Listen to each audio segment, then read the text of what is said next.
መጀመሪያ እንጨቱን ሳዶር በሚባለው እንጨት ችንካር አያያዙት። የመጀመሪያው እንግዲህ ከአምስቱ ቅንዋት አንዱ ሳዶር የሚለው ነው። አንደኛ ማለት ነው ብሏል አባ ጊዮርጊስ ዘጋስጫ መጽሐፈ ምስጢር በምንለው መጽሐፉ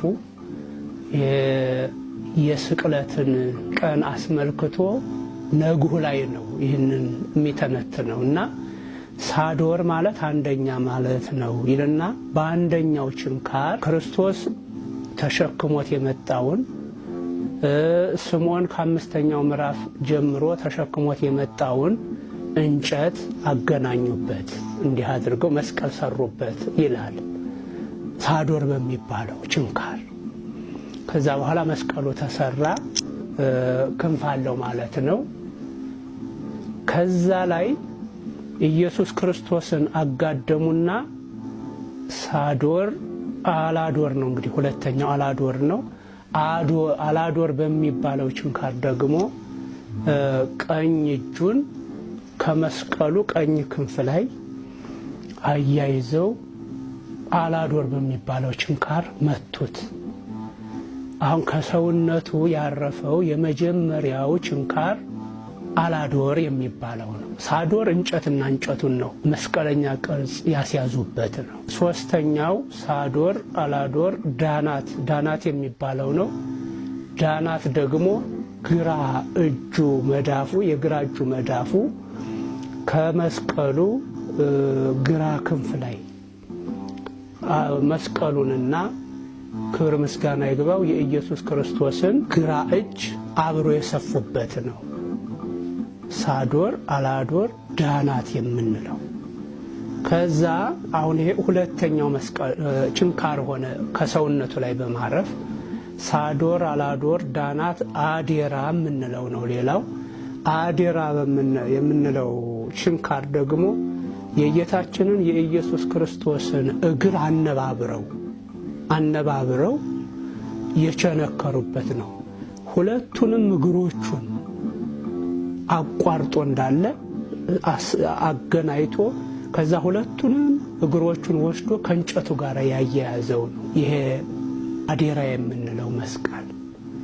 እንግዲህ ሶስቱ ችንካሮች ናቸው ከሰውነቱ ላይ ያረፉት በቀጥታ እኒህ ናቸው። የተወጋውም እጅና እጁን ግራ እጁን ቀኝ እጁን እንደገና ደግሞ ሁለቱን እግሮቹን አነባብሮ ነው። ከዚህ ውጭ ሌላ ቦታ ላይ በችንካር አልተመታም። የመጨረሻው ሮዳስ የሚባለው ቅንዋት ነው። ሮዳስ የሚባለው ቅንዋት ደግሞ የዋለው ምን ላይ ነው ብንል አሁንም ይሄ በቀጥታ ከክርስቶስ ሰውነት ላይ አይደለም። አንድ በደለኛ ሲሰቀል ይሄ በደሉ ወይም ወንጀሉ በእንጨት ሰሌዳ ይዘጋጃል። በእንጨት ሰሌዳ ይዘጋጃል። እንዲህ አይነት በደል ፈጽሟል የሚለው ነገር በእንጨት ሰሌዳ ላይ ይጻፍና ከሚሰቀለው ወንጀለኛ አናት ላይ ይሄ መስቀሉ እንዲተርፍ ተደርጎ ነው የሚዘጋጀው። እዛ ላይ ይሰቀላል የግለሰብ ወንጀል። እንግዲህ በዚያ መሰረት እንደምንም አድርገው ወንጀለኛ ለማስባል መቼም ታግለዋልና ምንም ወንጀል ባይኖርበትም የጌታችን የኢየሱስ ክርስቶስ ወንጀል ተብሎ የተቆጠረው ለሰው ሲያስተዋውቁ ኢየሱስ ናዝራዊ ንጉሥ አይሁድ የሚል ነው። የናዝሬቱ ኢየሱስ የአይሁድ ንጉሥ ነው የሚል ነው። እንግዲህ ወንጀል ነው ማለት ነው። ንጉሠ ነገሥቱ ሮም ላይ አለ። እንደገና የዛ ተወካይ ደግሞ ጲላጦስ ይሁዳ አውራጃ ላይ አለ። ስለዚህ በዚያ መካከል ኢየሱስ ክርስቶስን ንጉሥ ማለት ወንጀል ነው ማለት ነው። ይሄንን በእንጨት ሰሌዳ ላይ ጻፉት። ኢየሱስ ናዝራዊ ንጉሠ አይሁድ የሚለው በእንጨት ሰሌዳ ላይ ከጻፉ በኋላ መስቀሉን አቆሙት። ኢየሱስ ክርስቶስ ተጋድሞ የተመታበትን ማለት ነው። መስቀሉን ሲያቆሙት ላይ ከጌታችን ከኢየሱስ ክርስቶስ ጭንቅላት በላይ የተረፈ እንጨት አለ፣ የመስቀሉ ጫፍ። እዛ ላይ ኢየሱስ ናዝራዊ ንጉሠ አይሁድ የሚለውን ጽሑፍ በዕብራይስጥ፣ በሮማይስጥ፣ በጽር ቋንቋ ነው የተጻፈው። ያንን ሮዳስ በሚባለው ምስማር ከእንጨቱ ጋር አያያዙት። ከጌታችን ከኢየሱስ ክርስቶስ አናት ጫፍ ላይ ያለው መስቀል ላይ የመስቀሉ ጫፍ ላይ አያያዙት።